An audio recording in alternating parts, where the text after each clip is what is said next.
നോക്ക്, നീ ഇപ്പോഴും കഴിഞ്ഞു പോയ കാലവും വരാനിരിക്കുന്ന കാലവും ഒക്കെ പറഞ്ഞ് ഈ നിമിഷത്തെ നശിപ്പിക്കുകയാണോ? ഈ നിമിഷത്തിലല്ലേ നീ ജീവിച്ചിരിക്കുന്നത്?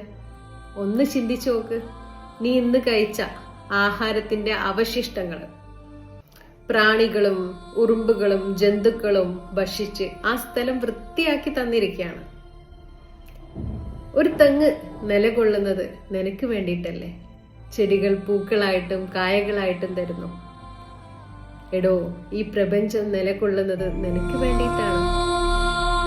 അതുകൊണ്ടാണ് അലി റളിയല്ലാഹു അൻഹു പറഞ്ഞത്, നീ ഈ കാണുന്ന ചെറു ശരീരമല്ല, പ്രപഞ്ചത്തോളം വിശാലത നിന്നിലുണ്ട്. നിനക്ക് വേണ്ട എല്ലാ മരുന്നുകളും നിന്നിലുണ്ട്. ഒന്ന് ഉണരൂ, കണ്ണൂർന്ന് നോക്കിയേ.